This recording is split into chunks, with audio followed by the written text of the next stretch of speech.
کۆمەڵی ژیانەوەی کورد یان بە کوردی کۆمەڵی ژێکاف یەکەم ڕێکخراوەی بەهێزی سیاسی کوردی لە ڕۆژهەڵاتی کوردستان بوو کە لە ساڵی 1942 لە مەهاباد پێکات و لە ساڵی 1945 بە دامەزرانی حیزبێکی نوێ کۆتایی بە ژیانی خۆی هێنا. کۆمەڵی ژێکاف لە هەلومەرجێکدا پێکات کە هێزەکانی داگیرکرد لە باشوورەوە تاکو و ئیلام و لە باکوور تاکو و ورمێ هاتوبوون، بەڵام ناوچەی موکریان و مەهاباد بە تایبەتی دووربوو لەو دۆخە. لەلایەکی دیکەوە مەهاباد و ناوچەکانی دەوروپشتی مێژووی درێژیان هەبوو لە بزوتنەوەی ڕزگاری خوازی، هەر بۆیە بارودۆخەکە ڕێکەوت بۆ ئەوەی یەکەم ڕێکخراوەی بەهێزی سیاسی کوردی بە ناوی کۆمەڵی ژیانەوەی کورد یان بە کورتی کۆمەڵی ژێکاف پێک بێ. دامەزرێنەری کۆمەڵەکە 11 کەس بە ناوەکانی حوسێنی فروهەر، عەبدوڕەحمان زەبێحی، عەبدوڕەحمان ئیمامی، عەبدولقادر مودەڕسی، نەجمەدین تەوحیدی، محەممەد نانەوازادە، عەلی مەحموودی، محەممەد ئەسحابی، عەبدوڕەحمان کیانی، سدیق حەیدەری، قاسم قادری بوون کە لە ڕۆژی 25 گەلاوێژی 1942 لە مەهاباد کۆبوونەوە و کۆمەڵی ژێکافیان پێکێنا کە ئامانجەکەی ڕزگاری نەتەوەی کورد بوو. کۆمەڵە ڕێکخراوەیەکی نەهێنی بوو، هەر لە سەرەتای دامەزراندنەوە کوردانی باشوور تێیدا بەشدار بوون و نوێنەرانی ئەوان میر حاج ئەحمەد لەلایەن حیزبی هیواوە لە یەکەم کۆبوونەوەی کۆمەڵی ژێکاف ئامادە بووە. لە مانگی بانەمەڕی ساڵی 1943دا کۆبوونەوەیەک وەک کنگرەی کۆمەڵە پێکات. لەم کنگرەیەدا کە لە شاخی خوداپەرست بە ئەنجام گەیشت نزیکەی 100 کەس بەشدار بوون. بڕیاردرا کە کۆمەڵە بیرروڕای خۆی لە گۆڤارێکدا بڵاو کاتەوە، لەبەر ئەوەی کۆمەڵە ئەگەرچی ڕێکخراوەیەکی ناسیۆنالیستی و نیشتمان پەروەر بوو دەبووە لەگەڵ توێژەکانی خەڵک بێت، بەڵام لەبەر نەهێنی بوونی کەمتر بەوە دەگەی. ئەوە بوو کە دەست کرا بە بڵاوکردنەوەی گۆڤاری نیشتمان. لە ماوەی چەند ساڵدا بە بڵاوبوونەوەی بیرروڕاکانی کۆمەڵە لە ناوچین و توێژەکانی جەماوەری خەڵکی کوردستان هیوا بە داهاتوو هێزی گرت. زانیاری سەبارەت بە بارودۆخ پێشکەوت و ژێکاف تا ڕادەیەک بوو بە هێزێکی سیاسی، بەڵام گۆڕانکاریەکانی یەکجار زۆر بوون. دنیا گۆڕدرا بوو، هەروەها کوردستان شۆڕشی گەلانی دنیا دژ بە فاشیزم و دیکتاتۆری پەرەی سەند بوو. وڵاتی ئێران ئەزموونی گۆڕانی بەسەردا هاتوو. لەلایەکی دیکەوە لەو بارودۆخە گرنگەدا کۆمەڵە نەیدەتوانی چالاکیەکان بە ڕێکوپێکی بەرەو پێش بەرێ، پێویستی بە ڕێکخراوەی نییە بوو بۆ بەرەو پێش ڕۆیشتن. بەڕێوەبەرانی کۆمەڵە لەوە ئاگادار بوون، بۆیە هەوڵێکی نوێیاندا بۆ بنیاتنانی حیزبێک. لە ڕێکەوتی 25 گەلاوێژی ساڵی 1945 لە شاری مەهاباد دامەزرانی حیزبی دموکراتی کوردستان ڕاگەیەندرا، ئەگەرچی ئەو حیزبە نوێیە لە ئەزموونەکانی کۆمەڵە سوودی وەردەگرت، بەڵام لە پیلان و چالاکیەکاندا بە تەواوی جیاواز بوون.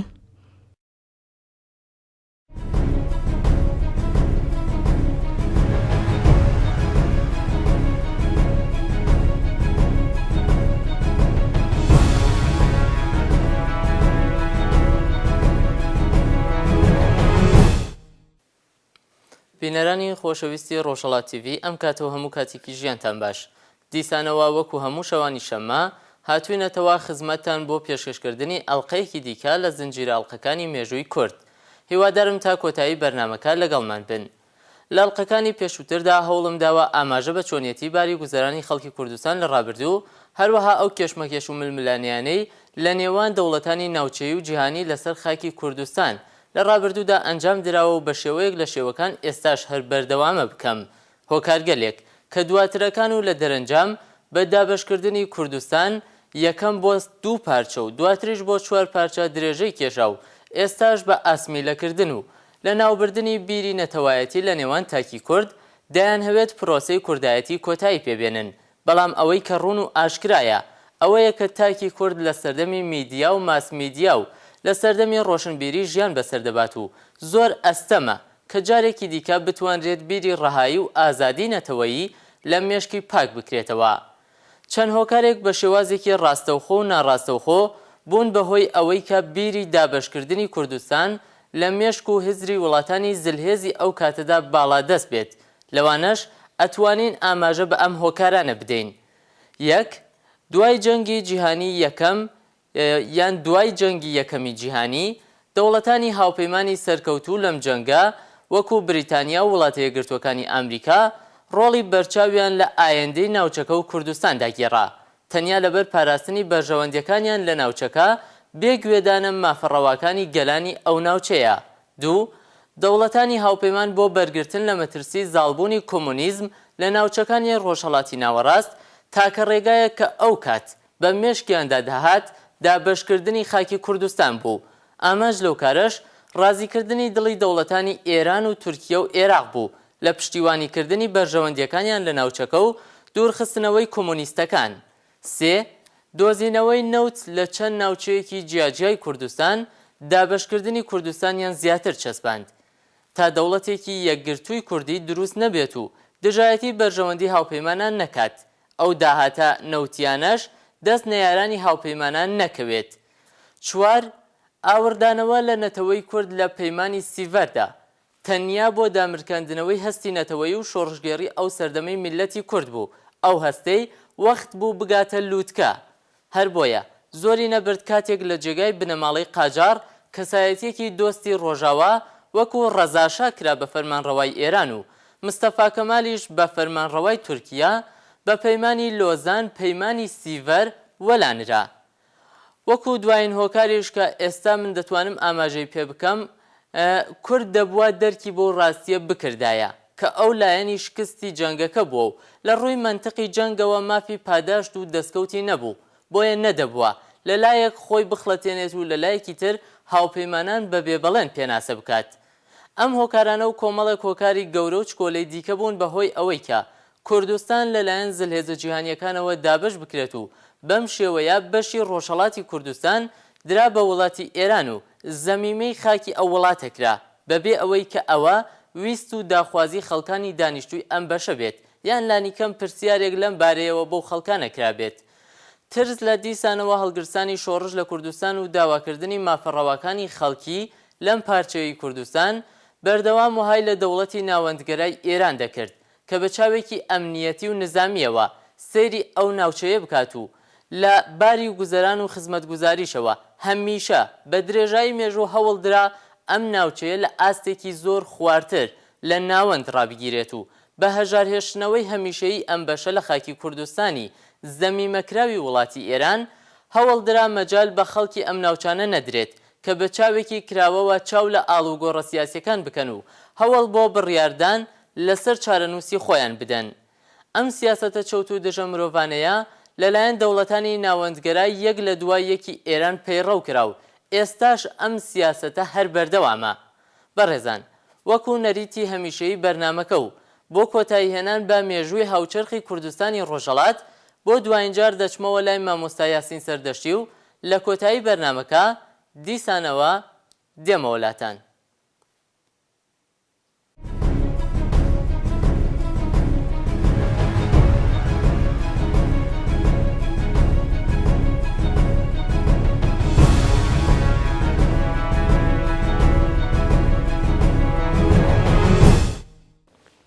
بێگومان ئەم ئیسلاحاتە ئەرزیانە لە چوارچێوەیەکە چوونە پێش کە لە سایەی ئیستیبدادی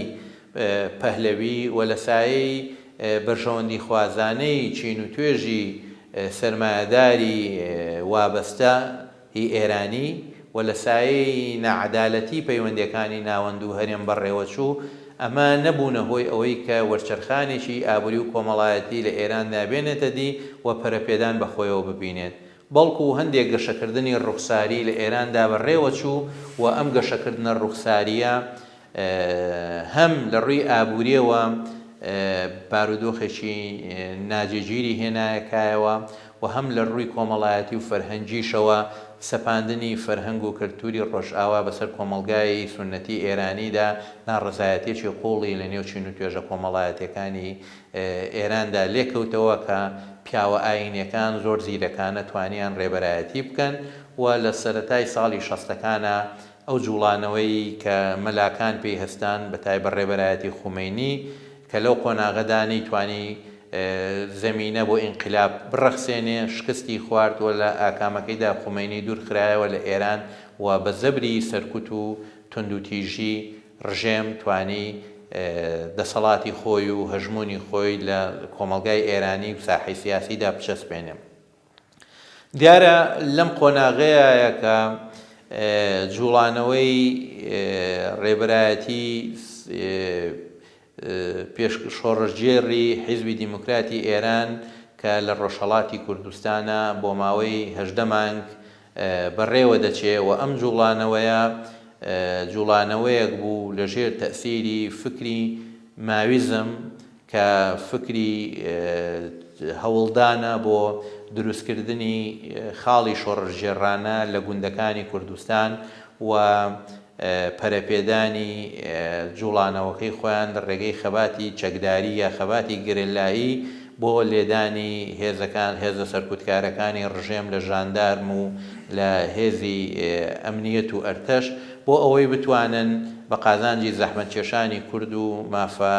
مافەکانی کورد لە ئێراندا گورزی گەورە لە سیستمی شاهنشایی بدەن. دیارە ئەم جوڵانەوەیە کە لە ساڵی 1967 بۆ 68 ڕەخسام لە دوو مەسەلەوەیە لە دوو سەرچاوە ئیلهامی وەردەگرت. سەرچاوەی یەکەمیان ئەوە بوو لە باشووری کوردستان لەو قۆناغەدا جوڵانە و شۆڕشێکی چەکداری کوردی هەبوو بە دژی حکوومەتی عێراق و ئەمەش هاندەرێک بوو بۆ ئەوان کە لە ڕۆژهەڵاتی کوردستان بیر لە جوڵانەوەیکی چەکداری بکەنەوە و پێیان وابێ کە ئەوانیش دەتوانن لە بەرامبەر سیستمی سەرکوتکاری پەهلەویدا خەباتی چەکدارانی خۆیان بەرنە پێش و بتوانن سەرەتایەک بن بۆ حرەکەتی مەقاومەت لە ڕۆژهەڵاتی کوردستانە. سەرچاوەی دووهەم بریتی بوو لەو گۆڕانکاریانەی کە بەسەر فکری چەپەکانی ئێران و چەپەکانی کوردستانە لەو قۆناغەدا هاتبوو کە تێیدا مەسەلەی بەجێهێشتنی پارتە چەپە کلاسیکیەکانی وەکو حیزبی شوعی ئەوانەی لایەنگری یەکێتی شوورەوی بوون و ڕووکردنە ئەو ئاراستە نوێیەی کە لە نێو زانکۆکانە پرگیری دەکرا کە خەباتی ماویزم بوو کە ئەو کاتە لە چین بە ڕێبەرایەتی ماوسی تۆنگ لە گەرمەیدا بوو و بەرەو سەرکەوتنی خۆی دەڕۆی کاتێکە ماوسی تۆنگ بڕیاریدا لە لادیەکانەوە چینی جوتیاران ڕێبەرایەتی بکە و ڕێکیان بخا و شۆڕشەکەی خۆی لە ناوچەی لادیەکانەوە بە پشتبەستن بە هێزی جوتیاران و ئۆردوی جوتیاران بەڕێک بخە و بتوانێت لە خەباتێکی گەریلاییدا شۆڕشی کۆمۆنیستیانەی خۆی بەرەو پێش بخا و سەرکەوتنی بۆ بەدەستبێنێ بە حکمی ئەوەی کە ئەوان پێیان وابوو کە کۆمەڵگاکانی ڕۆژهەڵات کۆمەڵگان کە تێیدا هێزی کرێکاران و زەحمەتکێشانی شارەکان وەکو چینێکی کۆمەڵایەتی پێنەگەیشتون و سەریان دەرنەکردووە و لەم قۆناغەدا دەبێت لە جیاتی چینی کرێکاران هەوڵ بدرێکە هاوپەیمانیە تێیەک لە نێوان ڕۆشنبیرانی شارەکان و جوتیاران دەست پێ بکرێ و هێزی جوتیاران وەکو زەحمەتکێشانی لادێ بکرێتە وزەیەکی سەرکەوتووی شۆڕش بۆ بەدیهێنانی شۆڕش و شۆڕش لە قۆناغی خەباتی مەدەنی و سەرشەقامەکانەوە بکرێتە جوڵانەوەیەکی چەکداری لە لادیەکانەوە بۆ گەمارۆدانی هێزەکانی دەسەڵات و لێدانی هێزەکان و ناچارکردنی کۆمەڵگا بە وەرچەرخان لە ڕێگەی ئەو جۆرە خەباتە گەریلاییەوە. دیارە ئەمە ئەو سەرچاوەیە بوو کە ئیلهام بەخشی خوێندکارانی تازە پێگەیشتووی کورد بوون لە زانکۆکانی وەکو تاران بە تایبەتی ڕێبەرایەتی ئیسماعیلی شەریفزادە و مەلا ئاوارە و کۆمەڵێ ئیسماعیلی هەروە بێت و عەبدوڵای موعینی و هەروەها ئەمانە کە هاتنە کوردستانی باشوور لێرە لەگەڵ ڕێبەرایەتی ئەو کاتی حیزبی دیموکراتە جۆرە هاوپەیمانێتیەک دروست بوو بۆ دامەزراندنی ڕێبەرایەتی شۆڕژێڕانەی حیزبی دیموکراتی کوردستان و تەقاندنەوەی جوڵانەوەی چەکداری لە کوردستانی ئێران. ڕاستە ئەو جوڵانەوە چەکدارانەیە کۆمەڵێک لاوی خوێنگەرم و بەجۆش ڕێبەرایەتیان دەکرد و ئامانجیشیان لەو جوڵانەوەیە وەرچەرخانێکی شۆڕژێڕانە بوو لە ڕۆژهەڵاتی کوردستان بەڵام نە زەمینەی ڕۆژهەڵاتی کوردستان بۆ ئەو جوڵانەوە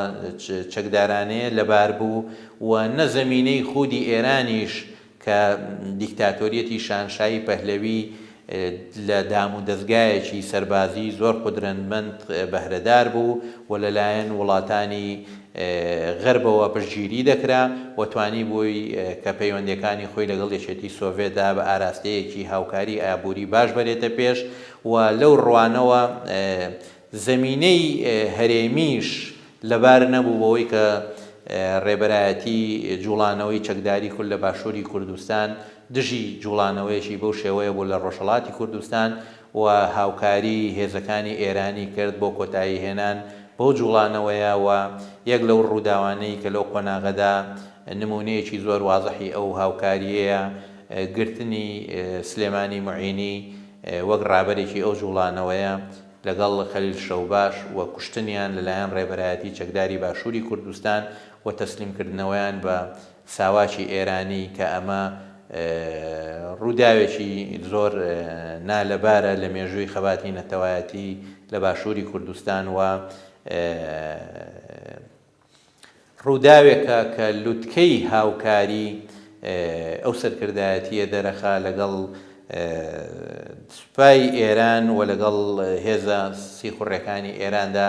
کە کۆتایی هێنان بوو بۆ جوڵانەوەی لە ڕۆژهەڵاتی کوردستان. لەبەرەوە لەم زەمینە هەرێمی و نێودەوڵەتی و ئێرانیەدا هیچ پاڵنەرێک و هاندەرێک و یارمەتیدەرێک نەبوو بۆ سەرکەوتنی ئەو جوڵانەوەیە ئەوە بوو جوڵانەوەکە بە شکست و لە ناوچوونی سەرجەم ڕێبەرایەتیەکانی کۆتایی پێهات.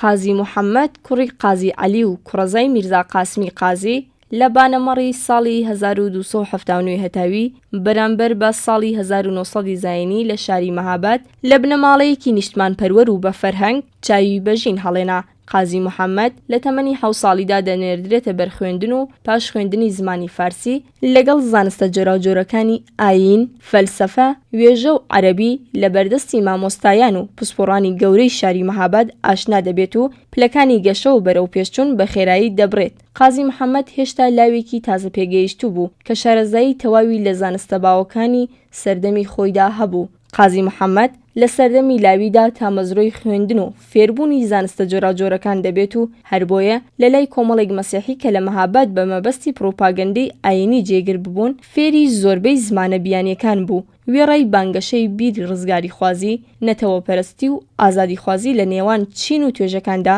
کاروباری کۆمەڵایەتی و مرۆیی خۆشی بەدڵسۆزیەوە بەڕێوە دەبرد و یەکەم قوتابخانە و یەکەم نەخۆشخانە و یەکەم دامەزراوە لە سەردەستیدا دامەزرا. قازی محەممەد لە پاش کۆچی دوایی باوکی دەبێتە قازی شاری مەهاباد و لە کارەکانیدا زیاتر گرنگی بە کاروباری خوێندن و فێرکردن و هاندانی خەڵک بۆ لای زانستداوە و دواتر لە ساڵی 1940 دەبێتە بەرپرسی ئیدارەی فەرهەنگ و ئەوقافی شاری مەهاباد و هەر لە ماوەی بەرپرسایەتیدا یەکەم قوتابخانە بۆ کچاندا دەمەزرێنێت. قازی بە ناوی نەهێنی بینایی دەبێتە ئەندامی کۆمەڵی ژێکاف لە ڕێکەوتی دوی ڕێبەندانی 1324 هەتاوی یەکەم کۆماری دیموکراتیکی کوردستان لە سەردەستی قازی محەممەد لە مەیدانی چوارچرەی مەهاباد بە هەڵکردنی ئاڵای کوردستان ڕاگەیەندرا و قازی محەممەد دەبێت بە سەرۆکۆمار. قازی محەممەد لە خەرمانانی 1324 هەتاویدا سەردانی شاری تەورێزی کردووە و لە جێژنی پێکاتنی فیرقەی دیموکراتی ئازەربایجاندا بەشداری کردووە. دواتر قازی محەممەد بە بانگهێشتی فەرمی وەک سەرۆکۆماری کوردستان بۆ جاری دووهەم لەگەڵ هەیئەتێک بۆ کاری سیاسی سەردانی باکوو دەکات و داوا لە بەرپرسانی یەکێتی سۆڤیەت دەکات پاڵپشتی کۆماری کوردستان و گەلی کورد بکەن.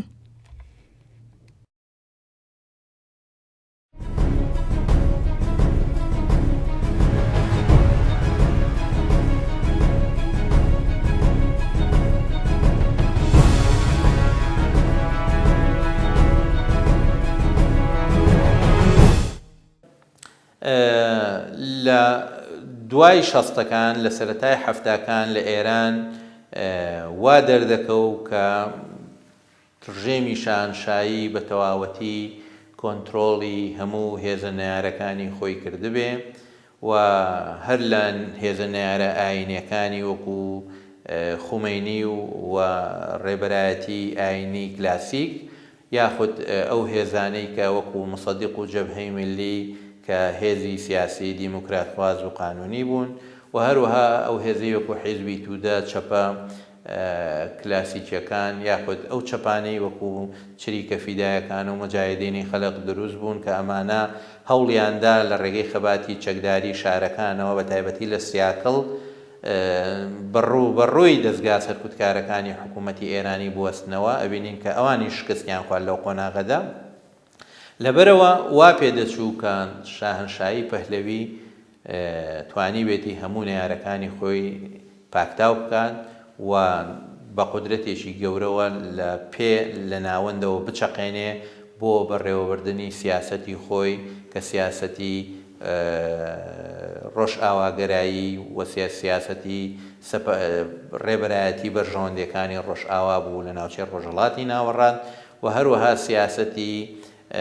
چەسپاندنی ئەو دەوڵەتە تاگڕەهەندە ناسیۆنالیستە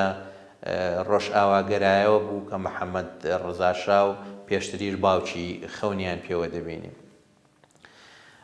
دیارە ئەمە بۆ ماوەیەکی کەم بەڕێوە چوو بەڵام وردە وردە ناکۆچی و پێکدژیەکانی سیستمی پەهلەوی خۆی دەردەخست و مێژوو سەلماندی کە ئەم سیستمە لەگەڵەوەی لە ئامرازی سەرکوت و سوپایەکی بەهێز و ئیمکاناتێکی ماڵی گەورە بەهرەمەند بوو بەڵام لەبەر ئەوەی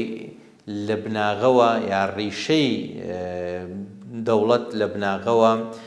لە ڕووی ئابوووریەوە سەرکەوتوو نەبوو و هەروەها بەو حکومەی کە هاوپەیمانیەکی کۆمەڵایەتی لە نێوان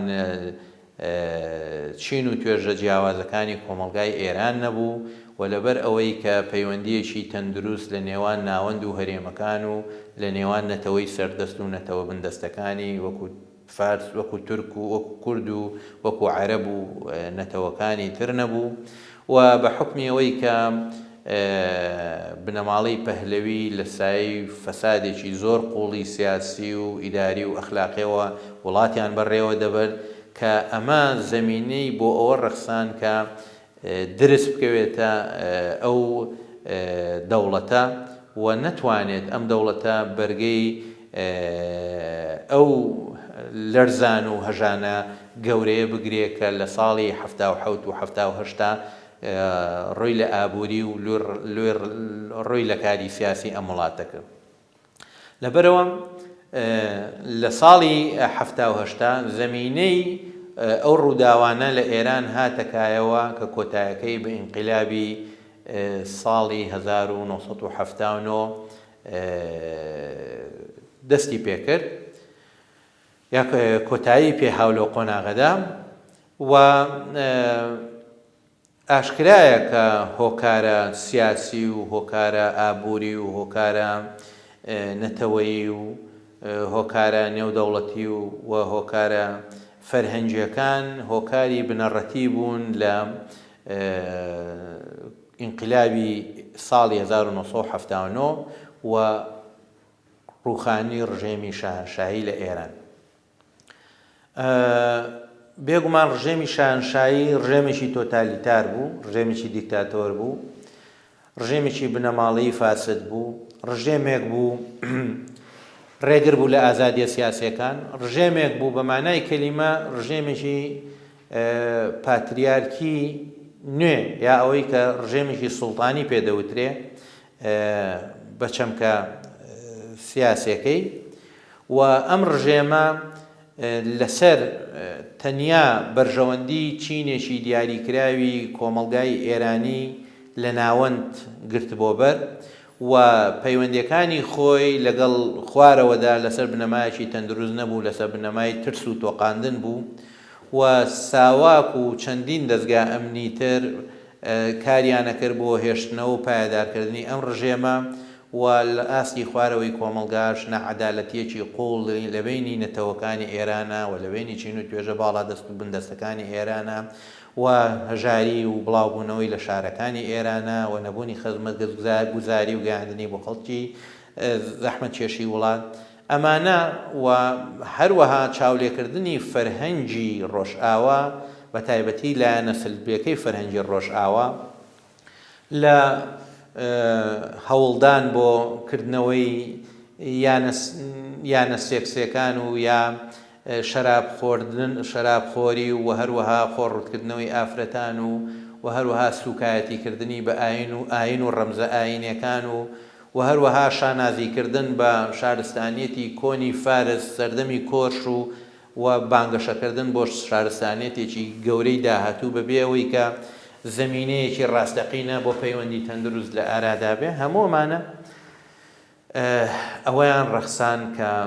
دەنجی ناڕزایەتی خەڵک ببیسترێ و خۆپشاندان و دژایەتیکردنی ئەو جۆرە سیستمە لە ساڵی 1970 لە شارە جیاوازەکانی قوم و تاران و تەبرێز دەست پێ بکە و ئەم خۆپشاندانانە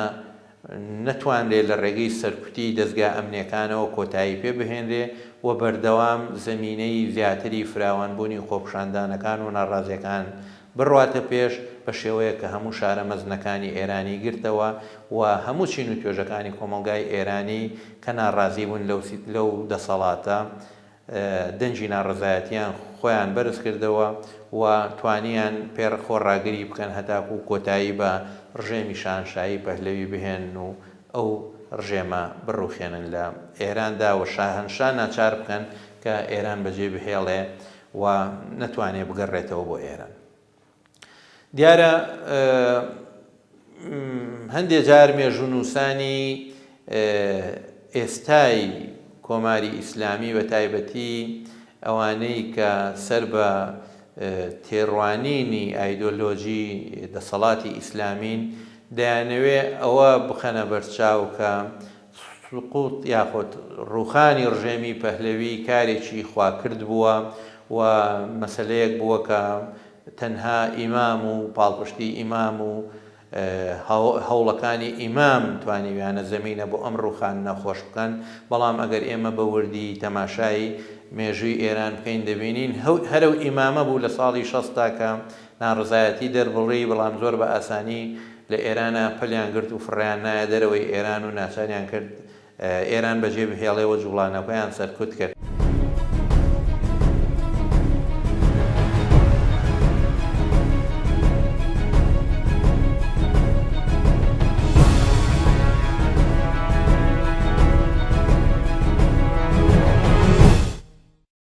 قازی محەممەد لە سەردەمی دەسەڵاتی لە چوارچێوەی کۆماری کوردستاندا گرنگێکی زۆری بە توێژە جۆراوجۆرەکانی کۆمەڵگای ژێر دەسەڵاتی کۆمارداوە. بۆ نمونە ژن و کچی خۆی لەمەڕ ڕاکێشانی توێژی ژنان بۆ نێو گۆڕۆپانی خەبات و کاری سیاسی و کۆمەڵایەتی هەنداوە. قازی محەممەد پاش ئەوەی کە هەست بە مەترسی هێرشی ڕژیمی ناوەندی بۆ سەر مەهاباد دەکات لە ڕێکەوتی چواردەی سەرماوەزی 1325 هەتاوی شورای شەڕ بە بەشداری دەکەس و بە سەرۆکایەتی خۆی پێک دەهێنێت. بەڵام بەهۆی ئاشبەتاڵی هەندێک لە سەرۆک عەشیرەتەکانی کوردستان و چاوەڕوان نەکردن لە پشتیوانی سۆڤیەت و بێهیوایی لە هێزە دیموکراتیەکانی ئێران و هەروەها ئاڵۆزبوونی بارودۆخی نێوخۆیی کۆماری کوردستان بڕیاری بربەرەکانێ نەکردن لەگەڵ دەوڵەتی مەرکەزی لەلایەن قازیەوە درا بە هاتنی ئەرتەشیشا بۆ کوردستانی ژێر دەسەڵاتی کۆماری کوردستان لە ڕێکەوتی 26 سەرماوەزی 1325 هەتاوی کۆتایی بە تەمەنی پڕبەرهەمی کۆماری دیموکراتیکی کوردستان هاتوو. پاش چەند ڕۆژ لە کۆبوونەوەی ڕێبەرانی کۆماری کوردستان لەگەڵ سەرتیب هومایونی لە شارەداری شاری مەهاباد 28 کەس و لەسەرەوەی هەمویانەوە قازی محەممەد دەست بەسەر کران.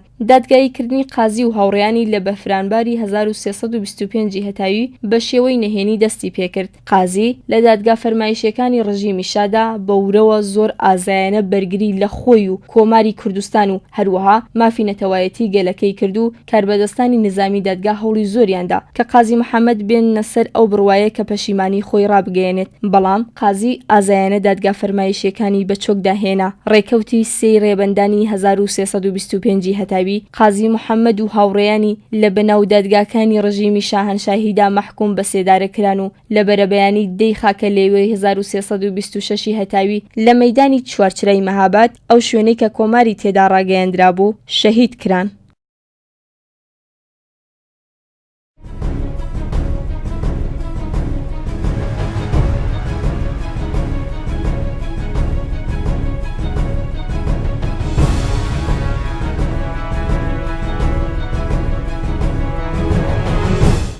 بەڕاستی ئەوەی کە زەمینەی بۆ ئینقلاب ڕەخسان دێها فاکتەری سەرەکی سیاسی و ئابووری و کۆمەڵایەتی و نێودەوڵەتی بوو لە ناوچەکەدا و بەبێ ئەو پێکدژیە قوڵە بوو کە لە بنەڕەتا سیستمی شاهنشایی و پەهلەوی لە ئێرانە لەسەر بنیاد نراوە. سیستمێک کە تەنها بەرژەوەندی چینێکی دیاریکراوی کۆمەڵگا لەبەرچاو بگرێ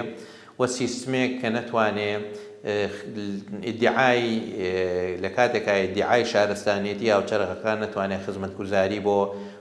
قیتاعێکی زۆری بەرفراوانی کۆمەڵگا دابین بکە،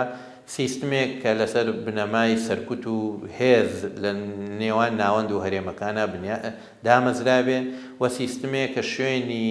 نەتەوە غەیرە فارسەکانی تێدا نەبێتەوە و ئەوانە لە سای مەحرومیەت و نکۆڵیکردن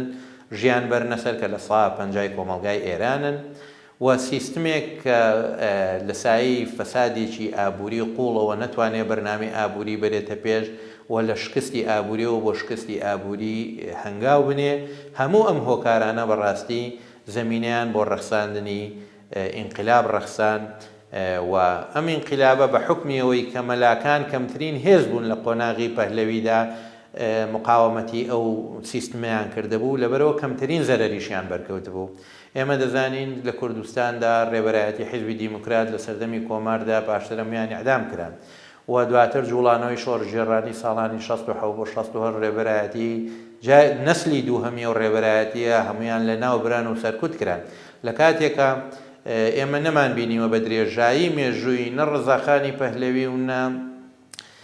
محەممەد ڕەزا هیچ جوڵانەوەیەکی جددی و مقاومەتێکی جددی لەلایەن هێزە ئاینەکانەوە لە ئێراندا بێتە دی جگەل لەو قۆناغی کە تێیدا مجاهدینی ئیسلام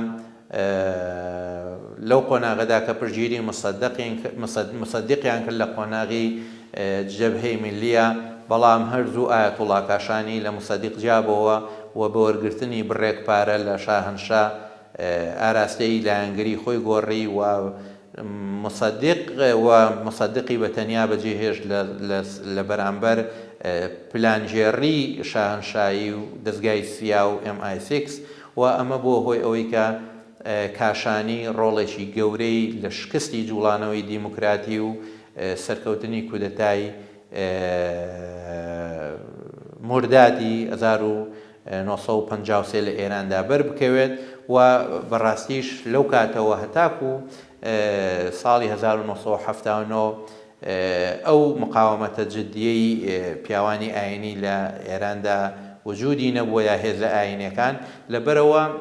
مەسلەی سەرکوت و تند و تیژی و لە ناوبردنەکان هەمووی تووشی ڕێبەرایەتیە دیموکرات و چەپەکان بۆنەوە، بۆیە لە کاتی ئینقلابە ئەو ڕێبەرایەتیە نەیانتوانی بە شێوەیەشی پتە و یەکگرت و کار بکەن بۆ ئەوەی کە ئینقلاب بتوانێت ئامانجەکانی خۆی لە دامەزانی دەوڵەتێکی دیموکرات لە چەسپاندنی ئازادی لە چەسپاندنی دیموکراتی و عەدالەت بێنێتە دی و هێزە ئاینیەکان توانیان کە زەمینەکە بقۆزنەوە و بتوانن لە ڕێگەی هاندانی خەڵکەوە سیستمێکیان بەسەردا ڕایان کێشن بۆ بنیادانی سیستمێ بەناوی جمهوریەتی ئیسلامی کە جگەل لە ڕێبەرایەتی ڕەوتێکی دیاری کراو یاخود زەمینە خۆشکردن بۆ بەدەستەوەگرتنی دەسەڵات لەلایەن هێزێکی دیاری کراو تەواوی هێزەکانی تر لەسەر ساحەی ئێرانی و لەسەر ساحەی هەرێمی لە ئێراندا دەرپەڕێنێتە دەرەوە. دیارە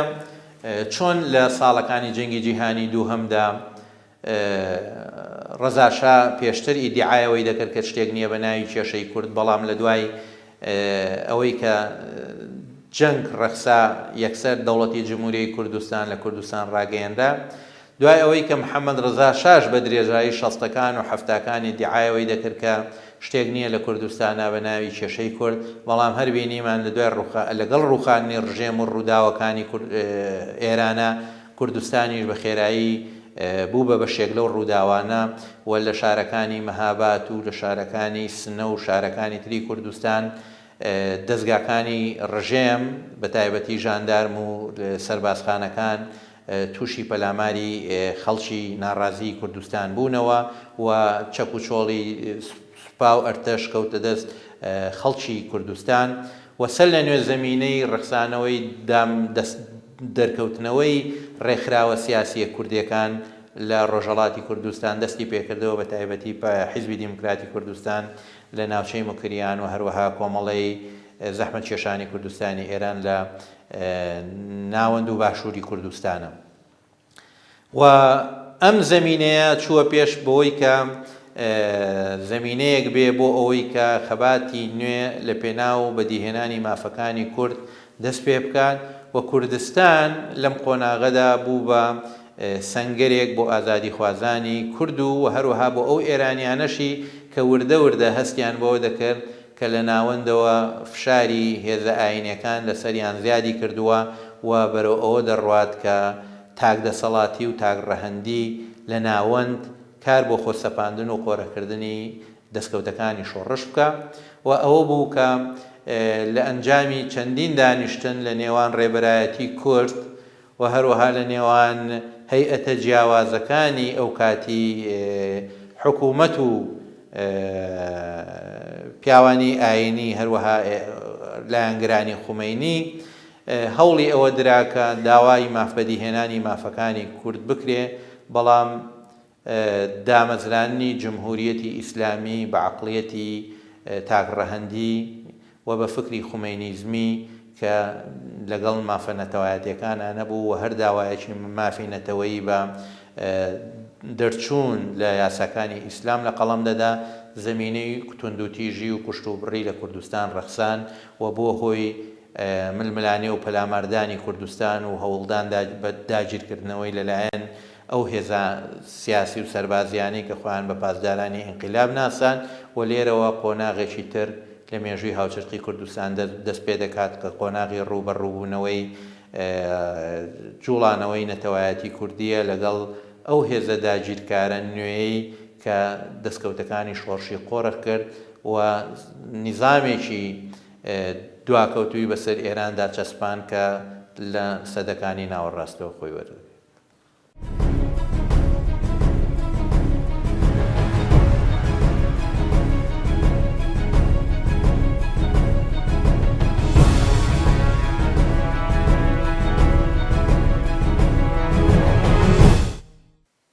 بینەرانی خۆشەویست لەگەڵ ڕێز و سپاسم بۆ بەڕێز مامۆستا یاسین سەردەشتی و هەروەها بۆ هەموو ئێوەی بینەر و بیسەری ڕۆژهەڵات تیڤ بۆ ئەوەی تا ئێستا لەگەڵمان بوون. هیوادارم توانی بێتمان خزمەتێکی هەرچەند کەم بەڵام لە ئاستی خۆمان بە مێژووی کورد و نەتەوەی کورد کردبێت. بەو هیوایە و تا پێگەیشتنەوەیەکی دیکە و شەوێکی دیکە کە دەبینەوە بە میوانی ماڵەکانتان بمێنن بە خۆشی و شادی بژین بە سەربەستی و ئازادی ماڵەوە.